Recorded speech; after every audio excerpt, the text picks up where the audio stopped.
नमस्कार दोस्तों, आप सभी का स्वागत है आज की क्लास में।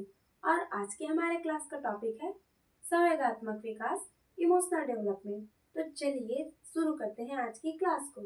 संवेगात्मक विकास का अर्थ हुआ कि संवेगों का विकास, और संवेगों का अर्थ हुआ इमोशंस। इमोशंस मतलब भावनाओं का विकास होना।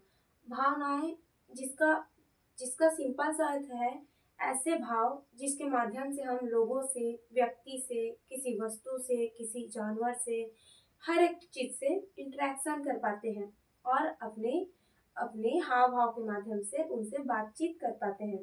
जैसे खुश होना हुआ, रोना हुआ, ये सभी जो है इमोशंस हैं या फिर क्या बोलते हैं, संवेग हैं, जिनका विकास जो है बाल विकास में हम पढ़ते हैं। संवेग का अर्थ हम चलिए परिभाषा के माध्यम से देखते हैं। तो संवेग का सिंपल सा अर्थ है भावना, भाव जो हमारे अंदर से निकलती है किसी वस्तु के लिए, किसी व्यक्ति के लिए। और ये जो भावनाएं हैं वह जन्मजात भी हो सकती है और समाज से एक्वायर भी हो सकती है। जन्मजात में जो हम पढ़ते हैं या फिर जन्मजात जो होती है इमोशंस होते हैं, वह होते हैं खुश खुश होना, रोना, दुख होना, आश्चर्य होना। और जो समाज से या फिर हमने बाद में एक्वायर किया है, जो जन्म के साथ नहीं मिला हमें, वो संवेग होते हैं गर्व करना, शर्म करना, ग्लानि करना, सहानुभूति प्रदर्शित करना। ये सभी जो है बाद में प्राप्त इमोशंस होते हैं। प्राइमरी इमोशंस और सेल्फ कॉन्शियस इमोशन। हम संवेगात्मक विकास में दो तरह के इमोशंस के बारे में चर्चा करेंगे। और ये जो इमोशंस है वह विकास के चरण के हिसाब से हम पढ़ेंगे।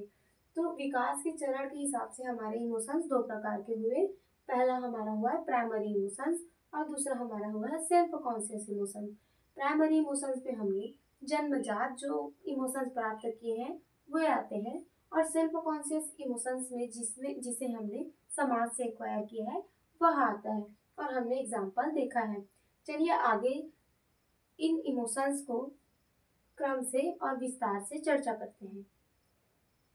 चलिए टाइप्स ऑफ इमोशंस देखते हैं। व्यक्ति में इमोशंस जो है वह दो तरीके से विकसित होते हैं। पहला इमोशन जो है वह प्राइमरी इमोशंस होता है, जो कि बालक के जन्म के बाद स्वतः ही लक्षित होते हैं। और ऐसे इमोशन जो जन्मजात होते हैं, जैसे कि हंसना हुआ, रोना हुआ, डरना हुआ, आश्चर्यचकित होना हुआ, ये सारे लक्षण जो है बालक में जन्मजात पाए जाते हैं और ये लक्षण जो है विकसित होते हैं। और प्राइमरी इमोशन जो है उसका विकास हम देखेंगे तो प्राइमरी इमोशन का विकास जो है वह 4 माह के बालक में देखने को मिलेगा। तो 4 माह का बालक जो है वह रिस्पॉन्स करेगा इमोशंस में, जैसे कि खुश होना हुआ है या फिर दुख होना हुआ है या फिर रोना आ रहा है, तो वह 4 माह का जो बालक है वह इस तरह से अपने इमोशंस को शो करता है। एग्जाम्पल के लिए आप देखेंगे 4 माह के बच्चे के सामने आप अपना या तो आप उसके साथ खेलना शुरू करते हैं, उससे बात करना शुरू करते हैं, तो वह रिस्पॉन्स करता है और खुश होने की कोशिश करता है।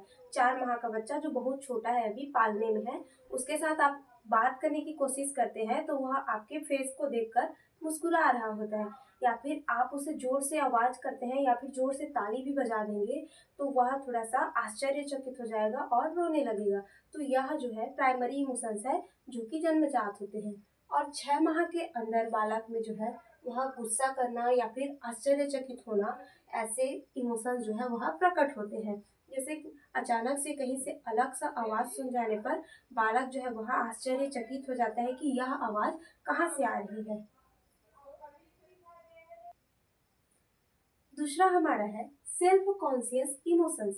सेल्फ कॉन्शियस का अर्थ हो रहा है स्वयं के द्वारा, कॉन्शियस माइंड के द्वारा समाज से एक्वायर किया हुआ इमोशंस।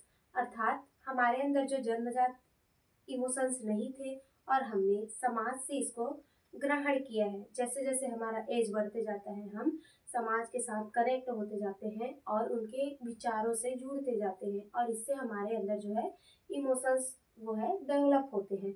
तो कॉन्शियस सेल्फ कॉन्शियस इमोशन जो है 2 वर्ष के बाद से प्रकट होना शुरू होता है। और 2 वर्ष में बालक में जो इमोशंस प्रकट होते हैं वह है ईर्ष्या, शर्म या फिर सहानुभूति। एग्जाम्पल के लिए शर्म का देखेंगे तो 2 वर्ष के बालक को अगर हम किसी चीज के लिए प्रोत्साहित करते हैं तो वह उस कार्य को करने के लिए और एक्स्ट्रा वगैरह मतलब कोशिश करता है कि सामने वाला अगर खुश हो रहा है तो मैं करूँ। जैसे कोई बच्चा खेल रहा है तो हम उसको अप्रिसिएट करते हैं। अगर अप्रिसिएट कर रहे हैं 2 वर्ष के बालक को तो उस काम को और अच्छे से करना शुरू करता है। और जैसे हमने उसको डांट दिया, फटकार दिया कि अच्छा ये काम मत करो, चलो छोड़ो इसको, तो बालक जो है वह शर्म करने लगता है या फिर सिकुड़ सा जाता है, वह उस काम को छोड़ देता है। और दूसरा जो है सेल्फ कॉन्शियस में हमारा 2.5 वर्ष के बाद बालक में जो इमोशंस प्रकट होते हैं वह है गर्व करना, अपराध बोध या फिर ग्लानि। और इन इमोशंस में जैसे एग्जाम्पल के लिए गर्व का एग्जाम्पल ले तो बालक जो है, अगर कोई बालक किसी कार्य के लिए आपके साथ ऑपरेट कर रहा है, खेलने की कोशिश कर रहा है, तो उस खेल में हमने उसको कहा कि अरे शाबाश आपने तो ये कर लिया, तो बालक जो है रिस्पॉन्स करता है और अच्छे से उस कार्य को करने लगता है। मतलब जैसे कि बालक ने साइकिल चलाना सीख रहा है, वो 2.5 साल का बच्चा जो अपने छोटे वाले साइकिल में चलाना सीख रहा है, तो हम उसको क्लैपिंग कर देते हैं कि अरे वाह आपने तो साइकिल चलाना सीख लिया। तो बालक जो है गर्व से भर जाता है और वह और बार बार कोशिश करके साइकिल चलाना अंततः सीख जाता है। तो इस तरह से बालक में जो है वह संवेगात्मक विकास होते हैं, जो 2 तरीके से या फिर 2 स्टेजेस में होते हैं। पहला हमारा हुआ प्राइमरी इमोशंस और दूसरा हमारा हुआ सेल्फ कॉन्शियस इमोशंस। अब आगे बढ़ते हैं और देखते हैं इमोशंस से रिलेटेड मैकडूगल की थ्योरी को। मैकडूगल की थ्योरी जो है वह एग्जाम पर्सपेक्टिव से वेरी इंपॉर्टेंट है और चलिए उसको हम अब एक्सप्लेन करते हैं। चलिए आगे बढ़ते हैं और पढ़ते हैं मूल प्रवृत्तियों के बारे में।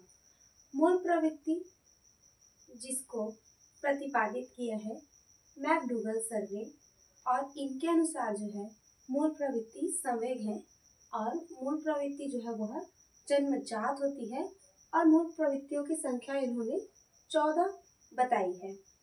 मूल प्रवृत्ति का अर्थ संवेग हुआ जो कि जन्मजात उत्पन्न हुए हैं, मतलब जन्म के बाद से शुरू हुए हैं, और इनकी संख्या इन्होंने 14 बताई है। चलिए इन 14 संवेगों को बारी बारी से पढ़ते हैं। पहला हमारा संवेग है खुशी, लाफ्टर। और खुशी का मतलब जो है आनंद आना, मुस्कुराना, हंसना, ये सब जो है खुश होना, ये खुशी एक जन्मजात संवेग है।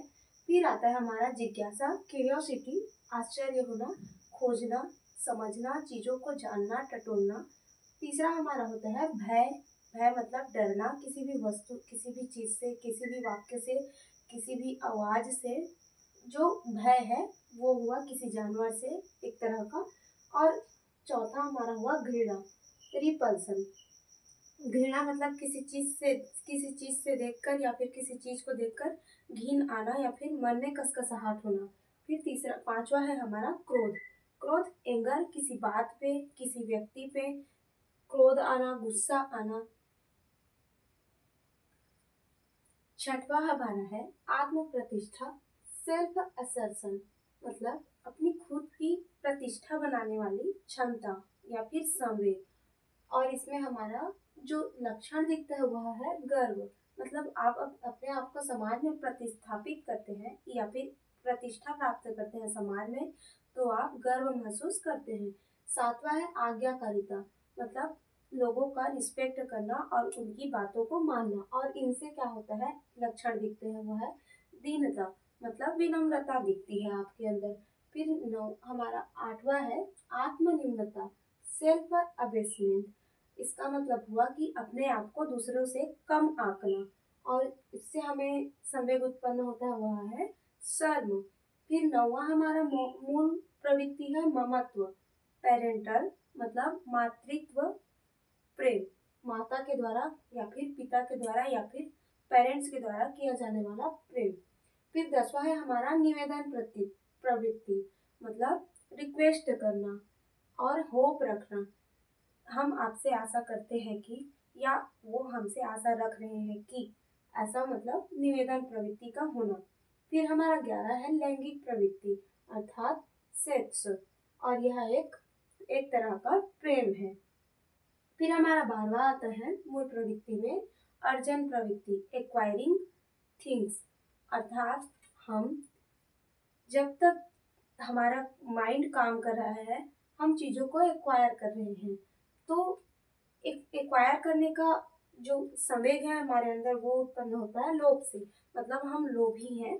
लोभी का अर्थ होगा कि हम जानने के इच्छुक हैं, हमें वह चीज़ चाहिए, तभी हम किसी चीज़ को एक्वायर कर रहे हैं। 13 है निर्माण प्रवृत्ति, कंस्ट्रक्शन, अर्थात निर्माण करने की प्रवृत्ति, और इससे हमें जो संवेग उत्पन्न होता है वह संतोष उत्पन्न होता है।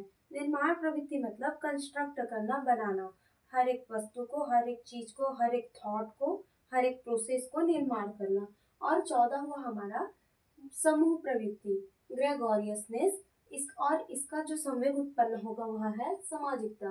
मतलब आप तो यह आपको यह तो ज्ञात है ही कि मानव जो है वह सामाजिक प्राणी है। अर्थात जन्म लेते ही बालक जो है वह किसी धर्म का हो जाता है, किसी जाति का हो जाता है, किसी देश का हो जाता है, किसी समूह का हो जाता है, किसी गांव का हो जाता है। तो ये जो है मूल प्रवृत्ति है कि बालक जो है उसमें समूह प्रवृत्ति होती है, और जिससे उसके उसमें संवेग आता है वह है सामाजिकता। तो इस तरह से हमने मैकडूगल के 14 प्रकार के मूल प्रवृत्तियों के बारे में डिस्कशन किया है। आई होप आपको वीडियो समझ आई होगी। अगर आपको मेरी वीडियो समझ आई है और आपको मेरा क्लास सही लग रहा है, अच्छा लग रहा है, तो कृपया लाइक, शेयर एंड सब्सक्राइब करना ना भूलें। Thank you, bye bye, take care, good night.